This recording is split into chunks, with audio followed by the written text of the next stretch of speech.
Bismillahirrahmanirrahim. Ibnu Qayyim Al-Jauziyah rahimahullahu ta'ala pernah mengingatkan kita.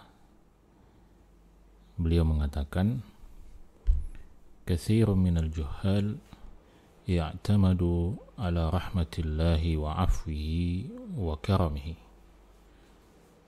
Banyak orang-orang yang bodoh, banyak orang-orang yang jahil yang selalu bersandar dan mengandalkan rahmat Allah Subhanahu wa ta'ala, yang bersandar pada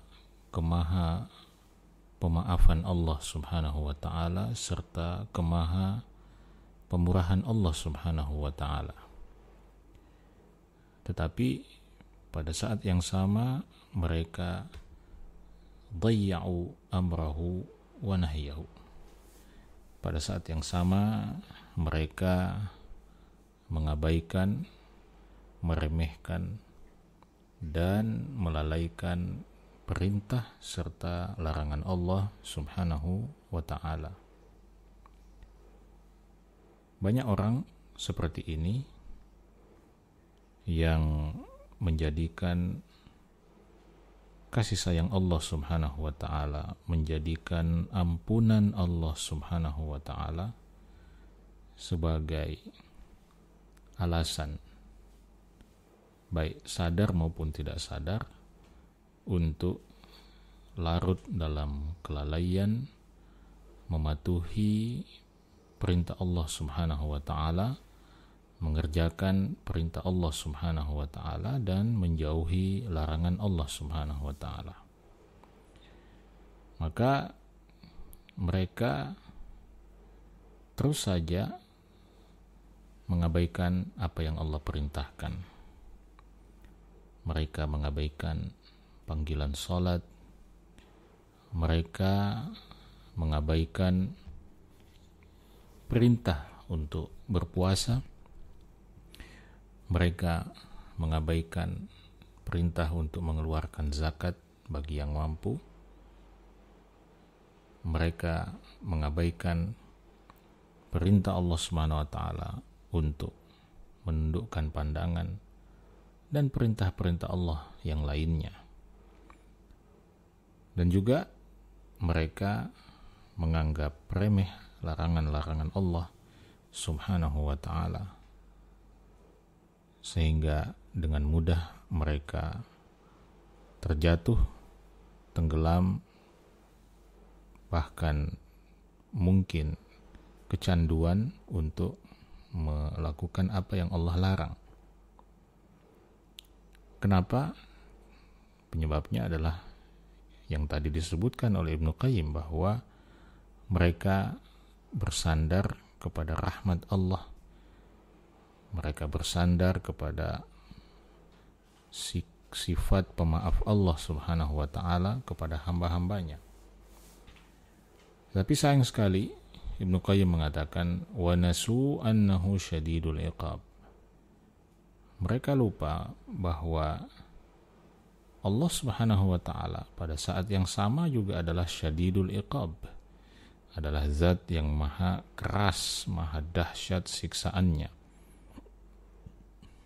Wa annahu la yuraddu ba'suhu 'anil qaumil mujrimin. Mereka juga lupa bahwa Allah Subhanahu wa ta'ala itu tidak akan bisa dicegah siksa dan kemurkaannya terhadap orang-orang yang berbuat jahat. Dan ini mengajarkan kepada kita salah satu prinsip penting yang menjadi keistimewaan Islam dibanding agama-agama lainnya, bahwa Islam adalah agama yang mengajarkan keseimbangan, termasuk dalam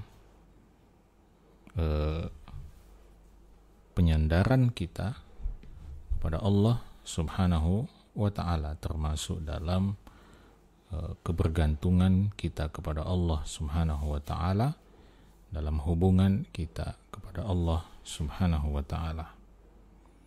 Kita tidak bisa hanya melihat sisi rahmat Allah Subhanahu wa ta'ala. Kita tidak bisa hanya melihat kepemaafan Allah Subhanahu wa ta'ala, kemaha-pemurahan Allah Subhanahu wa ta'ala. Tetapi kita juga harus melihat bahwa Allah Subhanahu wa ta'ala adalah Allah yang maha kuasa, Allah yang maha kuat, Allah yang maha dahsyat, maha keras siksaannya, dan bahwa ketika Allah Subhanahu wa ta'ala menetapkan, menginginkan untuk menghancurkan dan menyiksa, memberikan hukuman yang terberat kepada hamba-hambanya yang durhaka kepadanya, maka tidak ada satupun yang bisa mencegah kehendak Allah Subhanahu wa ta'ala itu.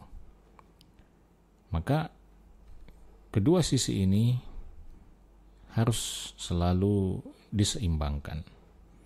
Dalam istilah para ulama, kita tidak boleh mengandalkan roja atau pengharapan kita kepada Allah Subhanahu wa ta'ala, pengharapan kita pada ampunan Allah, pada kasih sayang Allah Subhanahu wa ta'ala.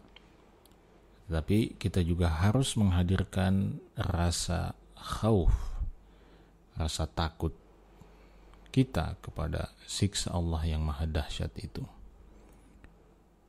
Karena itu khauf dan roja, rasa pengharapan dan rasa takut, oleh para ulama kita diibaratkan seperti dua sayap burung, di mana seekor burung tidak mungkin bisa terbang kecuali dengan kedua sayap itu.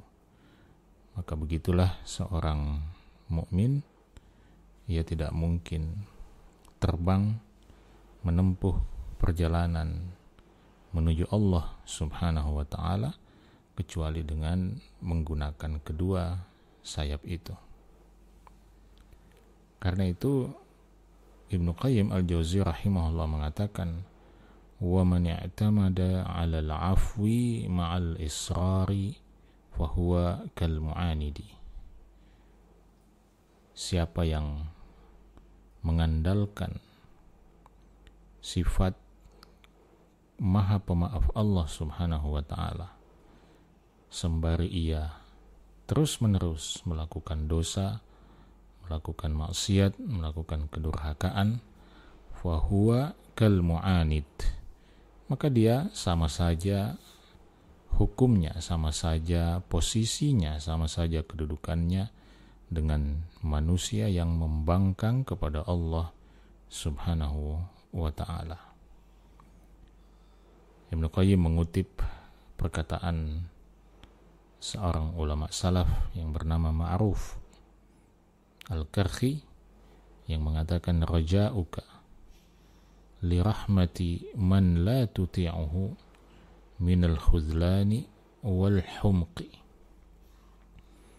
Ketika engkau mengharapkan rahmat dan kasih sayang dari zat yang tidak engkau patuhi perintahnya, maka itu adalah satu bentuk ketertipuan dan satu bentuk kebodohan. Bagaimana mungkin Anda mengharapkan balasan terbaik? Bagaimana mungkin Anda mengharapkan kasih sayang dari orang yang tidak Anda patuhi perintahnya dalam tataran manusia? Dan tentu begitu pula kepada Allah Subhanahu wa ta'ala. Itu adalah satu bentuk ketertipuan, satu bentuk kebodohan ya, yang sangat tidak logis dan tidak masuk akal. Ibnu Qayyim al-Jauzi rahimahullah juga mengutip perkataan Ma'ruf pada kesempatan yang lain yang mengatakan inna qauman alhathum amaniyul maghfirah hatta kharaju minad dunya bighairi taubah. Kata Ma'ruf Al-Karhi, ada sekelompok orang yang terlena dengan angan-angan terhadap ampunan Allah Subhanahu wa taala. Mereka terbius dengan angan-angan itu bahwa Allah pasti akan mengampuni, Allah pasti akan mengampuni, sembari mereka tetap berbuat maksiat hatta kharaju minad dunya, sampai akhirnya kemudian mereka keluar meninggalkan dunia ini bighairi taubah, tanpa bertaubat kepada Allah Subhanahu wa taala. Ya, lantaran angan-angan kosong tentang ampunan Allah, mereka sampai lupa untuk bertaubat. Mereka lupa bahwa mereka punya kewajiban untuk bertaubat setiap waktu. Alasannya apa? Yaqulu ahaduhum. Alasan mereka akan katakan, ya, seorang dari mereka akan menjawab pertanyaan itu dengan mengatakan li'anni uhsinu dhanna bi rabbi. Karena saya berprasangka baik pada Tuhanku. Jadi dia berpikir, atau mereka berpikir, bahwa dengan tetap bermaksiat sambil mengangan-angankan ampunan Allah Subhanahu wa taala tanpa berusaha untuk bertaubat, itu sudah cukup. Kenapa? Karena konon-kononnya mereka berprasangka baik kepada Allah Subhanahu wa taala. Wa kadzab, kata Ma'ruf, wa kadzab. Ini adalah satu kebohongan, ini adalah satu kedustaan. Ya, kalau mereka mengatakan mereka seperti itu karena berprasangka baik kepada Allah Subhanahu wa taala, itu adalah satu kebohongan. Karena lau ahsanadh dhann la ahsanal amal. Karena kalau memang mereka betul-betul berprasangka baik kepada Allah Subhanahu wa taala, maka mereka akan memperbaiki amal-amal mereka. Ya, seperti seorang murid yang berprasangka baik dan optimis akan mendapatkan kelulusan, maka tentu dia seharusnya menguatkan prasangka baik itu dengan bersungguh-sungguh untuk belajar. Tetapi kalau dia berprasangka baik dan optimis akan lulus tanpa harus belajar, maka itu jelas adalah satu kebodohan. Itu adalah satu keidiotan, kepandiran. Karena itu sekali lagi kedua-duanya harus kita seimbangkan, antara harapan kita mendapatkan ampunan Allah dengan rasa takut kita untuk mendapatkan azab dan siksa Allah Subhanahu wa ta'ala. Karena itu kita harus membedakan antara husnudzan, antara berprasangka baik dengan Allah Subhanahu wa ta'ala, dengan ketertipuan, ya, tertipu dengan angan-angan kita sendiri yang mengharapkan ampunan Allah sambil tetap bermaksiat dan tidak bertaubat kepada Allah Subhanahu wa ta'ala. Demikian sahabat-sahabat sekalian, semoga bermanfaat. Assalamualaikum warahmatullahi wabarakatuh.